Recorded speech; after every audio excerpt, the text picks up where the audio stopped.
year? Okay, I think there has been a lot of changes and a lot of improvements, and this show has evolved into what it is today. Today I see a lot of people are coming out, and I see that there's a lot of movement, and I notice that the business people are doing business. You notice that the main street, way from one end to the end, is full to capacity. It's very crowded. So I'm very, very happy about this here show, and I think people are coming out, and I think tomorrow it will be much bigger because we have the Agric show, and we have an additional now that the Mennonites are coming with their motorcycles tomorrow. So that is an added attraction. So I'm very impressed about the show this year. 42 years after the first show, this thing looks like it's getting bigger.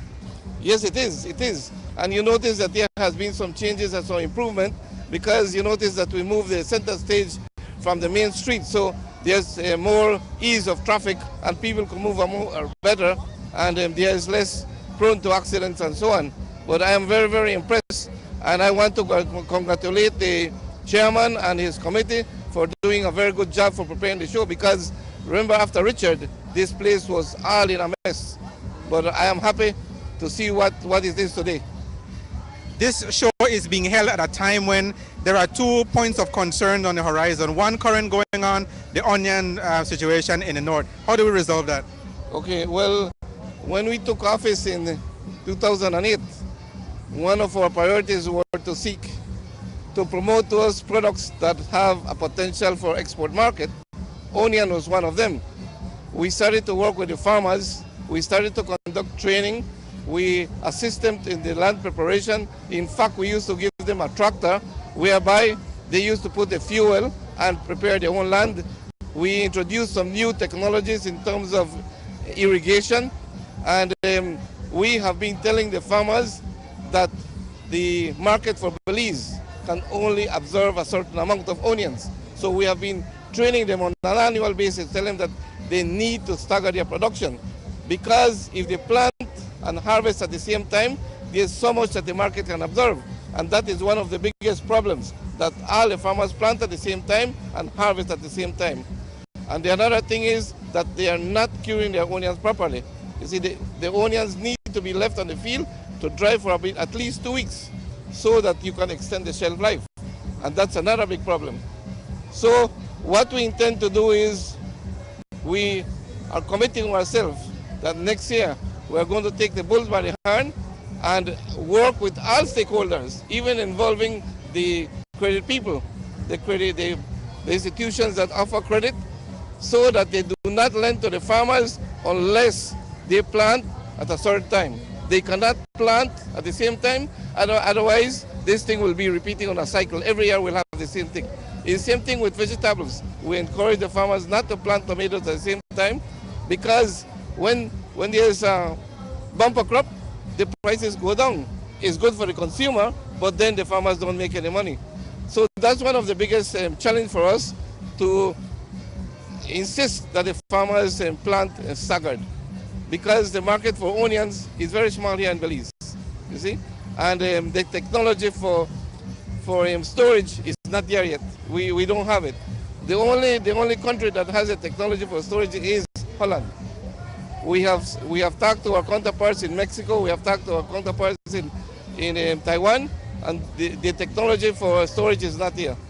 So what we'll continue to work with the farmers in terms of capacity building, and see if they can change their system of production.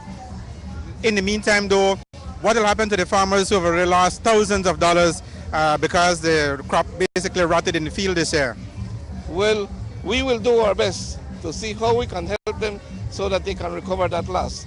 We will probably help them in terms of help them with technical assistance, help them to prepare their lands, offer them seeds, and offer them fertilizers. So we are going to work with them. We will not leave them by themselves.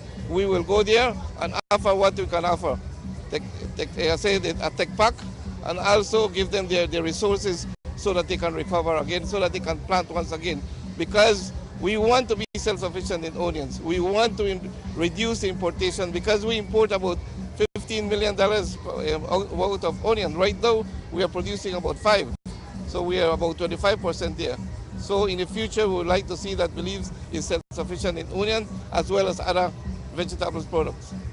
Farmers, rice farmers in the south are already expressing some concerns that marketing board won't buy their rice this year. What can you speak to that? Well, again, rice is another story. When we came into office in 2008, the farmers were producing just about 2 million pounds of rice. And again, we assist them with land preparation, with fertilizers, better seeds, and better training. And now the farmers are producing up to about 7 to 8 million pounds of paddy. The government is committed to buy all the rice that the farmers produce. We are committed to that.